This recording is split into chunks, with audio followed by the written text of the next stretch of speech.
And how Yeah. are you feeling? I noticed, thank you for filling up the form. And you Hmm. said to me that you're here to help with internal changes. Hmm. Hmm. So, meaning what? Feelings? Um, yeah. I think I've wanted to, like, one of the areas where I feel a bit stuck is figuring out exactly where I want to put my efforts from a professional standpoint, um, and feeling like it's somehow related to this project that I'm working on called Meta Story, which conceptually is to create audio journeys for people, but developing a clear vision for that and then using that clear vision to manifest it into the world is where I feel I've kind of been somewhat stuck, and stuck because there's like the idea that, like, I have an existing partner that I'm working on a project with. It's kind of difficult. It's been difficult to like make the stars align, to actually commit myself to it, and so it's kind of led to this feeling of like frustration every day where I'm not working on the thing that I feel called to work on. And so, yeah, I have a kid on the way. And so I'm thinking, like, what would be the thing that helps me get there? And then there's also probably a deep fear of not ever, you know, doing it, like never making the leap, and then, feeling regret later in life. So yeah, those are some of the like themes that run through my mind on a day-to-day basis. Loads of Yeah, yeah, themes going talking on there. voices. Hmm.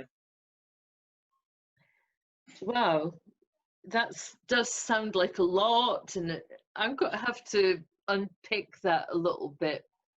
Hmm. But just hearing you talk there with all the different things, I can imagine.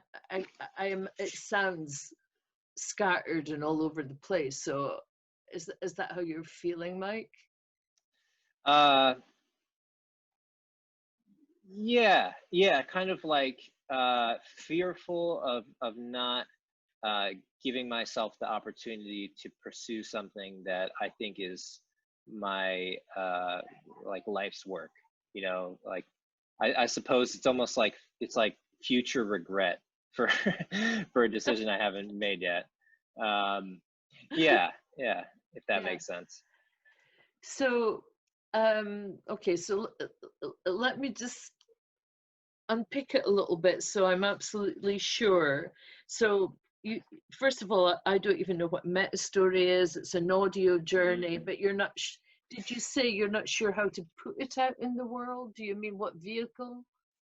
Yeah, yeah, like kind of thinking, do I want to be, I don't know, like do I want to think of myself as creating individual works, like content, like art, or uh, or more my history, which has been more like operationally focused. So it's kind of like a identity crisis to some extent, is thinking about that perspective. Um, yeah. Okay, and this partner in another project, is that the old way of working? I'm just going to dumb it down so it's simple for me. Yeah. Hmm. Hmm. It's and is that something that occupies all your work time? This project you're with the other partner Yeah. with, Yeah. Yeah. so there's no time to have them both going along at the same time. There is. There certainly is. Yeah. A part of it too is like having a bit of frustration with myself as to, um, not knowing what it looks like, uh, and so that kind of frustrates me a lot. Um, yeah, like not knowing precisely what the company and project looks like, um, and then that kind of trickles down to like thinking about who I am and what I'm good at. And there's probably a feeling of there's this idea that people should develop a sense of expertise as they progress in life. and that I don't feel strongly that I'm progressing in any one area of expertise. And so it's like probably some fear behind that as well, like not developing hard skills or areas. It's kind of been like a jack of all trades as an entrepreneur, which maybe just is part of the territory. I think it maybe is. Yeah. So that's one thing that you sound like you're pretty hard on yourself. I don't know. Yeah, that may be true too. That may be true. So who's that inside your head giving you the verbal beating there? That's a good question. It feels like a encouraging force, like a push in a direction, as opposed to being condescending. I don't feel self-hatred or angry at myself. It's more like, come on, let's go, let's do this, that kind of feeling. But then I'm like, okay, what do I do? And then I kind of clash with that. Yeah, I feel in my head a lot. So, trying to get in touch with my emotional side of things, where emotional state is something I've been trying to do more. I believe, strongly in that. So can I ask how you've been doing that? Meditation helps. Some breath work occasionally helps. I saw a therapist in person, who was helpful in actually, like, I feel growing up I had a childhood where there wasn't a lot of anger. It probably was too little. It was too docile. And so anger is an unfamiliar emotion for me. So if I experience it around, then I have a tendency to like clamp up and feel no emotion at all. So I'm kind of like a 1 or a 10 instead of having a healthy spectrum of that emotion. So I find that when I can experience emotions that like come and go in the middle ranges, it's actually a healthy, fulfilling kind of part about being human. And so, trying to lean in and feel emotions on like a 3 to 5 scale instead of being binary. I tend to feel it leads to more insight, more creative energy that flows through me. It feels kind of void and empty when I think all the time, and when I overanalyze things and don't have a emotional side of my life. If it goes on for like weeks at a time, I can feel I'm just not creative, not as creative thinking as I can be. So that kind of leads, that kind of like starts to drag me down like a depressive slope if I'm not experiencing creativity and emotions. So yeah. Okay, I'm trying to grasp what's going on here, because it sounded a little bit, when you were explaining that to me, like when I'm not emotionally attached, it sounded a little bit as if you can be up there in your head for a little while before you catch yourself that that's what you're doing. Mm-hmm. Is that how it goes? Yeah, I think so. So what happens, like right now, for instance, if you were to put your consciousness in your belly?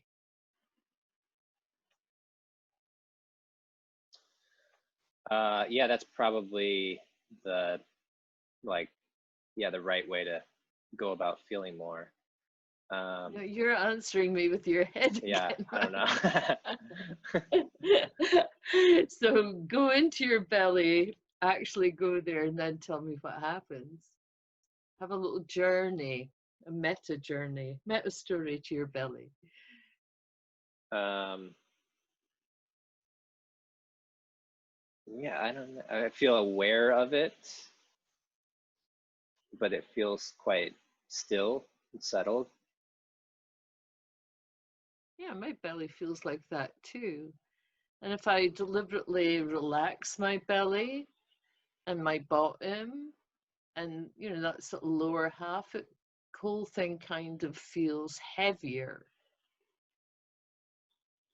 Like you say, aware of it, but I'm very conscious that I'm properly on the chair when I put my awareness there, and I feel grounded and in the room, and like I have a bit more space here.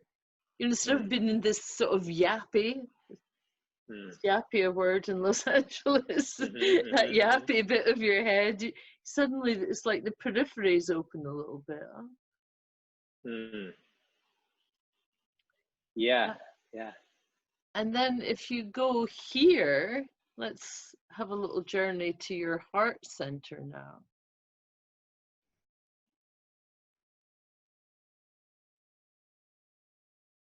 What happened there?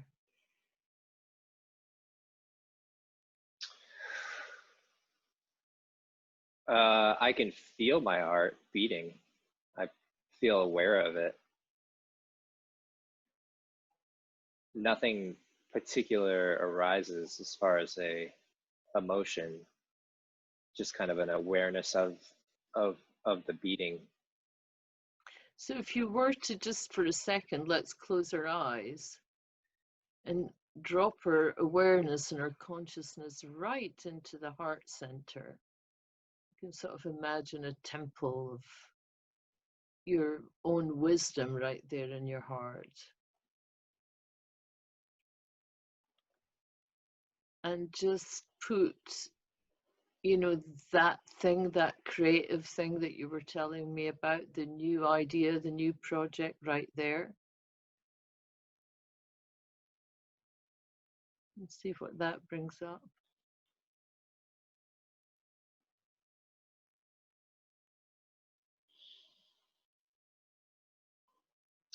Yeah, I find it somewhat difficult, almost like there's static or noise. Yeah. And what could that noise be? To-do lists, largely. Yeah. Yeah. I mean, because like that be tasks. the fears and the tasks and the have to and the should do's and all that stuff.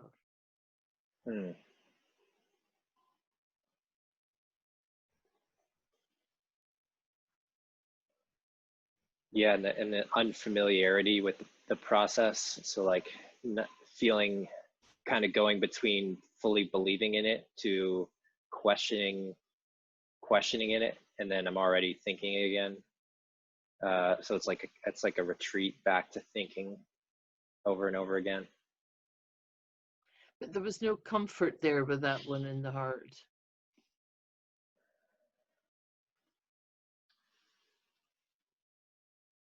There is, yeah, it's quieter.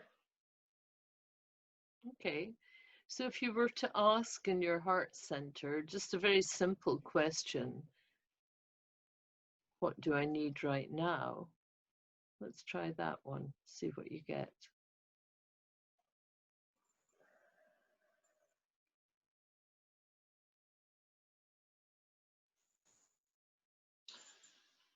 I mean, like self-love, I guess, comes through. Just kind of finding peace first. It's funny, isn't it? I love that conversations with the heart, how it comes out with something so simple, so profound, and so perfectly right. And I find that with clients all the time, if they're, especially when they're like a question mark in their life, like you are right now. What we do as human beings, we tend to look at the big picture of what will I do? But if we stop for long enough and just ask, what do I need right now? And then actually start meeting your own needs, which your heart's gone, self-love, Mike. Yeah. Start taking care of that. The other stuff will sort itself out. Because, you know, in the first 5 minutes of our conversation, my head was spinning. You know, there's a baby coming, there's an old partner, there's all this if, buts, and maybes. So to get the space is probably simply in the self-love. Because you know all that stuff that, you know, time is, what is it they say, it's just perception time. So if you take care of yourself, all the research they've done on stress management in the workplace, blah, blah, blah, just shows that the more relaxed we are, the more chilled out we are, the more effective we'll be. And when you start actually communicating with yourself, which doesn't happen up here in that yappy place, it happens somewhere else in the body, and you start listening with and communicating with your body, it's telling you you need some self-love. I mean, in the short time I've known you, you've got a baby on the way, you've got a busy job going on. So you start respecting yourself and giving that love and listening to what your body says. I think what you'll find is an opening where you'll be more communicative with yourself and hear what the answers are.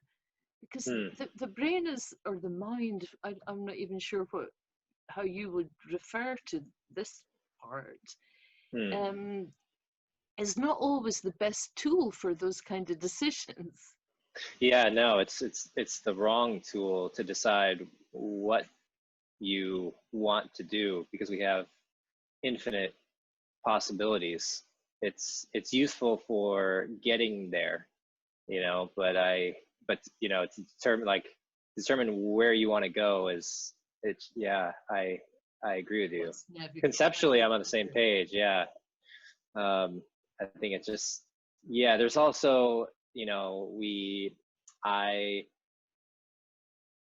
have these like personality traits and character types and concepts of who we are. So there's like sometimes I feel a fork in the road of like maintaining multiple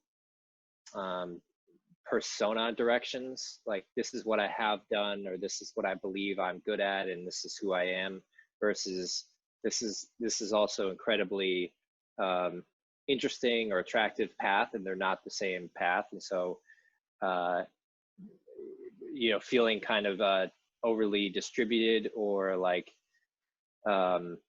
you know, my efforts are kind of spread across too many things to be really effective. It kind of is a wearing down effect. Yeah. Although sometimes we're taken on a path and we're never quite sure why, and there can come a time when all those things converge and come together beautifully. Yeah, that's very true too. So we don't know, and there's too many questions and not enough answers. So immediately, I would say to you, start talking to your body, start making that connection with yourself. And all these things, I don't know about you, but I felt a little bit overwhelmed by all of what's going on in your life. So yeah, I'm also moving from Los Angeles to Boston in the next 5 days. So there's like finding a renter, selling everything. Yeah. So you caught me at a good time. There's a lot to deal with. So listen, I'd like to talk to you for some time more than we have tonight, but I've a feeling right now, because there's so much going on in your head, that if we keep addressing the bits that are going on in your head, we'll end up just going, I'll end up joining you in your game, you know? And I don't want to do that. I think for that part of it, we've maybe said enough. I think the best message was the message that you got from your heart, to listen to yourself and give yourself the love. And it would be great before the next time we speak that you find ways of doing that. And the simplest way is just asking right there, what do I need right now? And if you do that multiple times throughout the day, you will just constantly get yourself into a better place and just come back to the body. You know, we're in our body. Life is here, nowhere else. This is our vehicle, but we spend most of the time in there. So if I was interested, the other part of how we could work together, if it resonates with you, is, you know, you said to me your childhood was too docile, and you spoke about you feel much better when you're doing 3 to 5. So I think what you were, I've never heard that way of putting it before, but I'm guessing what you mean is the different shades. Like we can be slightly miffed, a little bit annoyed, quite pissed off, angry, really furious. That's all the shades. But you do 1 in 10. Is that yeah? Yeah. It's either Yeah. nothing or totally off your head. Yeah. And even totally off my head is very rare.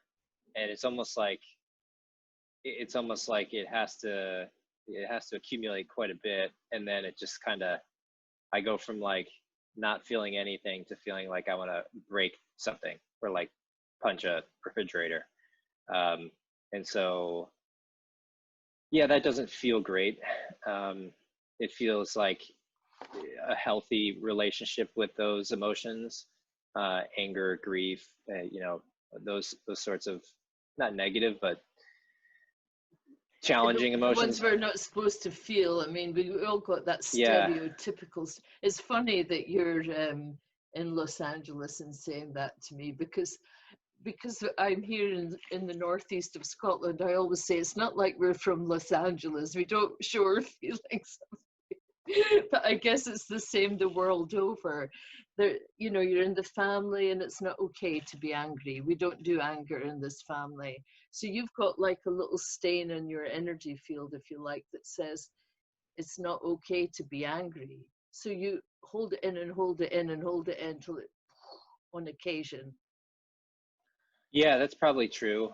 And it's hard for me to know if it's something that I'm holding in or it's just passing through me and I'm not affected by it, if that makes sense.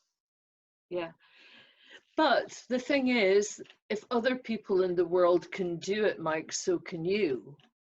So, I mean, I had a wonderful friend here when my daughter's 26 now, but when her kids were small, she was Irish. She'd bright red hair, red lipstick, and a bust that you could drink a cup of tea off of.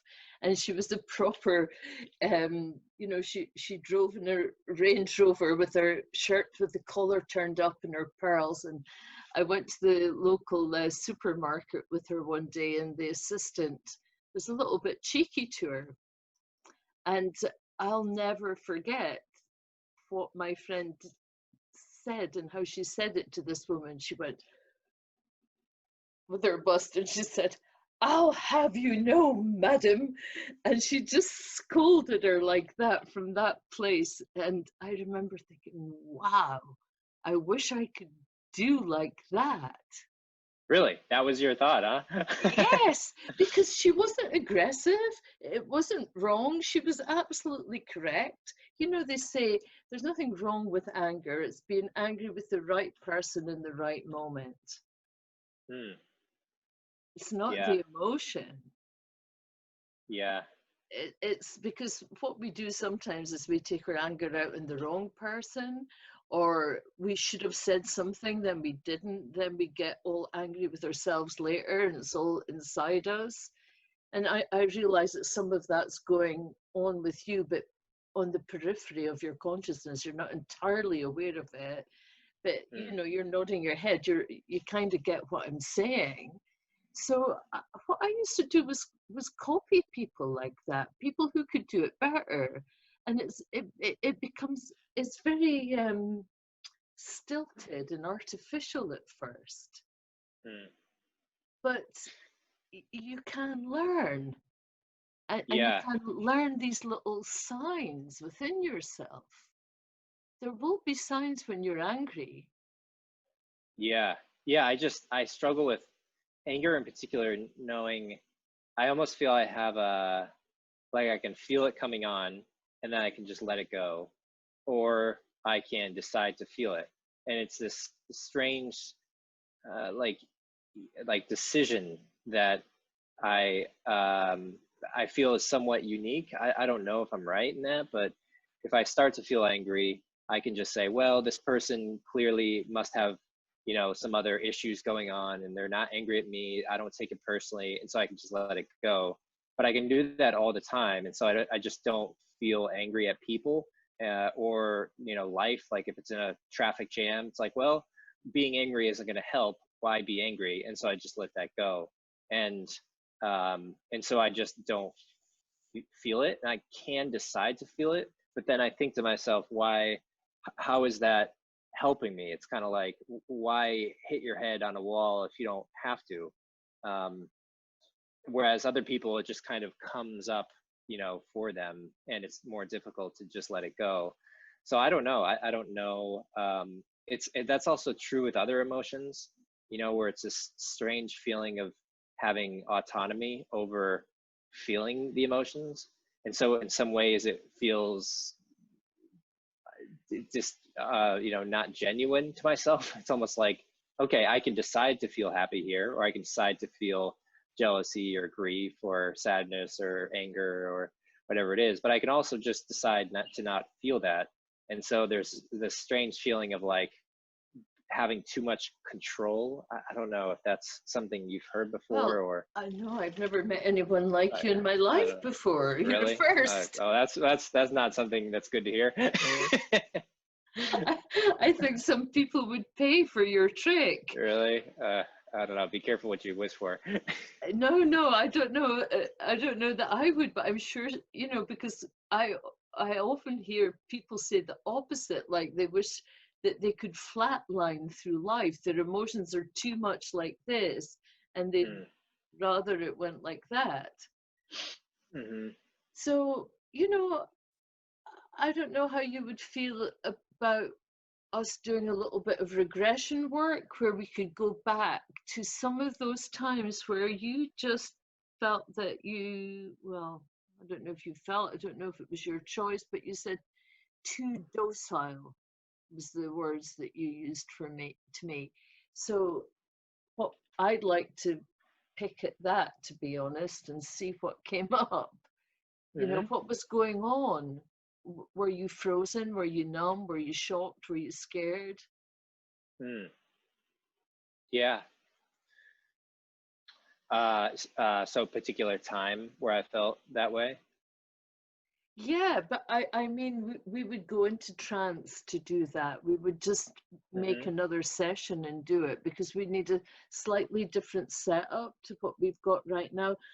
I like to explain it with my little drawing. So I'm going to draw a little stick man mic on my paper and with a big energy field around him. And then I'm going to use my blue pen to make a little stain on the energy field. So let's say this was like maybe when you were 3, and let's say you were 2, because we have 2-year-old tantrums and stuff, don't we? Mm. And maybe you got scolded for having a tantrum, or you just got the subliminal message that that wasn't okay. So this feeling of it's not okay to show certain emotions was kind of trapped because none of us were ever taught how to process our emotions.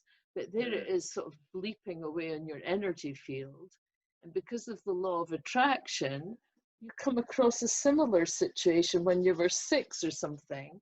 And so then you've Mm. got more of that. And then it Mm. builds up to the point where it's such a big vibration on your field that it's doing something, numbing you or something, where it's making it hard for you to think. Mm. That makes sense. So what we can do is, I'm not a great artist, as you can see, but I'll do my best. We can put in a little tap. Is it a faucet in Los Angeles? We can draw a faucet in there, and then we can open it and let all that stuff come out.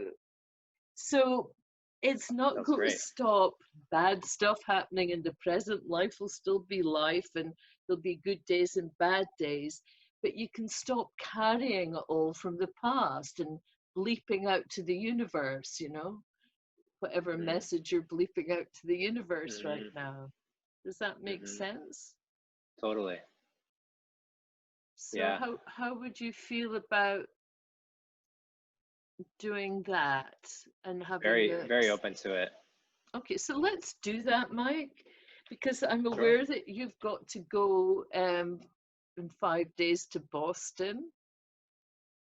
So do you fancy doing a little scientific experiment with me over the next 5 days? Sure. Just constantly tuning into that. I've got a little meditation that I can send you, but you don't Okay. have to listen to it. I know how we're all time poor these days, but I'll send it to you and you can listen to it 2 or 3 times. And once you've listened to it 2 or 3 times, you'll get the gist of it. And then you can just do it in your head, just as you're Mm, walking. okay. It's not like it's not one of those om type, very deep meditations. It's the exercise of looking into the temple of the heart. Mm, Maybe if you've got time to scribble on a journal, but just start to be aware of how you're feeling moment to moment.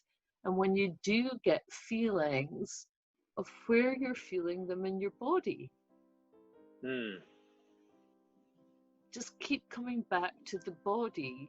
Stop working or trying to work out everything in the head, because it's just not as clever as we give it credit for. mm. Agreed.